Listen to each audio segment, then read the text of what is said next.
Hello everyone, आप सभी का स्वागत है आपके अपने चैनल स्टडी विद फ्रेंड्स में। दोस्तों, आज हम राष्ट्रीय अंतर्राष्ट्रीय विशेषांक के बारे में चर्चा करेंगे। अब राष्ट्रीय अंतर्राष्ट्रीय विशेषांक में आज का हमारा टॉपिक है पिंगली वेंकैया। जी हाँ, आज इनका जन्म दिवस है। इनके बारे में क्यों पढ़ रहे हैं, उसका रीज़न ये है कि पिंगली वेंकैया कौन है? हमारे तिरंगे झंडे के निर्माता।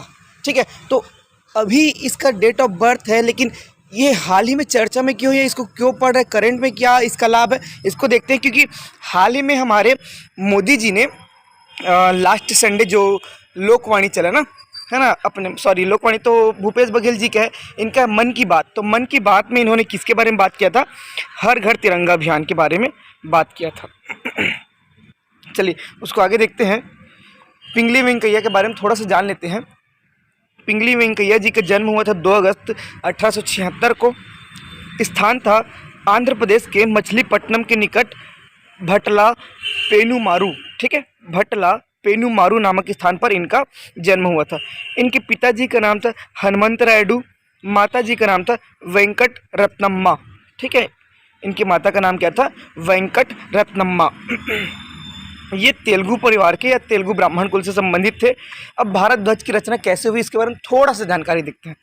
ठीक है, काकड़ीनाड़ा में आयोजित भारतीय राष्ट्रीय कांग्रेस के राष्ट्रीय अधिवेशन के दौरान वेंकैया ने भारत का खुद का राष्ट्रीय ध्वज, कब? काकीनाड़ा अधिवेशन। इस अधिवेशन में शामिल होने के लिए छत्तीसगढ़ से भी क्रांतिकारी लोग जाते हैं, है ना।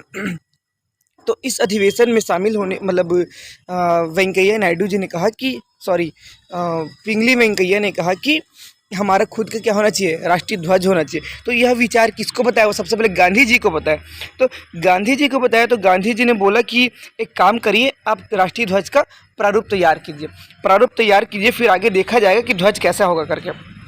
तब उन्होंने पिंगली वेंकैया जी ने, है ना, 5 वर्षों तक लगभग 30 देशों के आसपास जितने भी विभिन्न राष्ट्रीय देश थे या जो टाइम स्वतंत्र थे या स्वतंत्र हुए थे, उनके ध्वजों पर शोध किया और शोध करके तिरंगे के लिए सोचा। अंत में किसके बारे में सोचा? तिरंगे के लिए सोचा। अब तिरंगे के लिए सोचा तो उसके बाद क्या हुआ? 1921 में विजयवाड़ा में आयोजित कांग्रेस का जो अधिवेशन हुआ, उसमें महात्मा गांधी जी को उन्होंने, है ना, तिरंगे का प्रारूप दिखाया। इस प्रारूप में लाल और हरा रंग का झंडा था। ठीक है, इस झंडा कैसा था? लाल और हरे रंग का झंडा था। फिर गांधी जी ने सजेस्ट किया कि काम करते हैं, अभी फिलहाल इसी को यूज़ करते हैं इन द सेंस प्रयोग करते हैं या इसको शो करते हैं। तो उसके पश्चात कांग्रेस पार्टी के जितना भी अधिवेशन थे ना, उसमें 2 रंग वाले झंडे का उपयोग किया गया। ठीक है, लेकिन सिर्फ 2 रंग के झंडे का उपयोग किया जा रहा था, उसको आधिकारिक सिक्योरिटी नहीं मिली थी कि हाँ चलिए आज से हमारा नेशनल फ्लैग है, ऐसा नहीं बोला गया था। ठीक, फिर क्या होता है कि जालंधर के एक हंसराज है, वो क्या बोलते हैं? चक्र बनाने का सुझाव देता है। ठीक है, चक्र बनाने का सुझाव देता है किसमें? तिरंगे में। मतलब हमारा जो तिरंगा है, जो अभी उस टाइम 2 रंग का था, कौन कौन सा? केसरिया और अपना हरा रंग का। तो इसमें चक्र बनाने का सुझाव देता है जालंधर के हंसराज जी ने। उसके पश्चात गांधी जी भी एक सजेस्ट करते हैं कि शांति के प्रतीक सफेद रंग है ना, तो इसको भी शामिल करते हैं। ऐसा मिलाकर मतलब मान के चले कि पिंगली वेंकैया जी का 2 रंग है ना, लाल और हरा या केसरिया और हरा, उसके बाद हंसराज जी का चक्र, उसके बाद हमारे गांधी जी के सफ़ेद रंग, ये तीनों मिलकर क्या बना? हमारा तिरंगा ध्वज बना। तो 21 में सुझाव दिए थे ना, याद करिए, हम लोग जस्ट पीछे देखे थे अभी।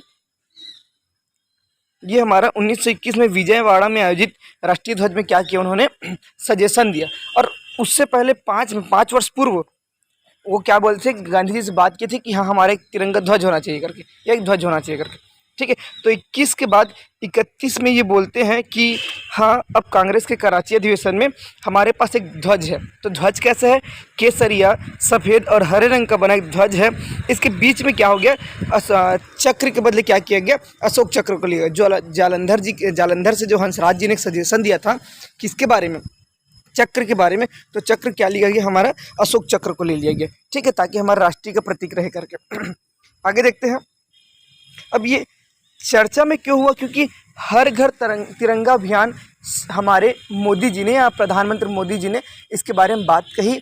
अपने मन की बात में, ठीक है, जो लास्ट भी संडे को प्रसारित हुआ था उसमें मन की बात, इसी में हम लोग नारायणपुर के मेले के बारे में बात किए थे, ठीक है। और किसके बारे में बात हुआ था कि फूड प्रोसेसिंग में युवाओं का योगदान, शहद निर्माण करता, और भी बहुत सारे मुद्दे हुए। तो ये दोनों मुद्दे हमारे लिए बहुत महत्वपूर्ण हैं। इसको आज लॉन्च करने का रीज़न, या आज हम लोग इस वीडियो के बारे में इसलिए पढ़ रहे हैं क्योंकि आज ही, है ना, आज ही पिंगली वेंकैया जी का जन्मदिन है। आगे देखते हैं। अब प्रधानमंत्री जी ने 13 से 15 अगस्त तक हर घर तिरंगा अभियान को सफल बनाने के लिए कहा। इसका मतलब ये कि जहाँ तक हो सके हमें तिरंगे का प्रचार प्रसार करना है, ताकि पूरे देश में, पूरे विश्व में पता चले कि यहाँ के जो लोग हैं या जो निवासी हैं वो अपने ध्वज के या अपने राष्ट्र के प्रति कितने सम्मानपूर्वक है, या कितना मानते, या कितनी श्रद्धा रखते हैं, ठीक है। और ये तो सही बात है कि हमें हमारे देश के प्रति, ध्वज के प्रति, संविधान के प्रति श्रद्धा होना अनिवार्य है, ठीक है। आगे देखते हैं। 2 से 15 अगस्त तक इंटरनेट मीडिया प्रोफाइल में तिरंगा लगाने को कहा। इसका मतलब ये कि आप अगर अपना नाम लिया, अपना फ़ोटो रखे हो, तो पहले आता था ना फेसबुक वगैरह में तिरंगा वाला एक डिस्प्ले आता था, वैसा टाइप से रखने का आग्रह किया, ठीक है। तो इसी मुद्दे के लिए हर घर तिरंगा अगर पूछा जाएगा तो 13 से 15 अगस्त तक अभियान बनाने के लिए कहा, ठीक है, सफल बनाने के लिए कहा, ठीक है। लेकिन 2 तारीख से लेकर 15 तारीख तक, मतलब आज से 15 अगस्त तक हम सब अपने सोशल मीडिया में तिरंगा ध्वज रखें, ऐसा आग्रह मोदी जी ने कहा, ठीक है। तो अगर आपसे क्वेश्चन पूछा जाएगा हर घर तिरंगा अभियान किससे संबंधित है, तो हमारे तिरंगा से संबंधित है। कब से कब तक चला? 13 से 15 अगस्त तक, और ये भौतिक रूप पर, ठीक है, और सोशल मीडिया में 2 से 15 अगस्त तक। अगर और पूछा जाएगा कि पिंगली वेंकैया जी या हमारे तिरंगा झंडे का वो कौन है, प्रारूप निर्माण करता कौन है, तो पिंगली वेंकैया जी। कब इसको अपनाया गया? 1931 में अपनाया गया, देखिए, है ना, 1931 के कराची अधिवेशन में केसरिया, सफ़ेद और हरे रंग से बनी तिरंगा ध्वज को स्वीकार किया गया, ठीक। और अगर ये खैर नहीं पूछना चाहिए कि कितने देशों का उन्होंने भ्रमण किया, तो लगभग 30 देश, उसके बारे में जानने की ज़रूरत नहीं है। अब ये हमको एक चीज़ और पता होना चाहिए कि जो पिंगली वेंकैया जी है उनका जन्म कहाँ हुआ।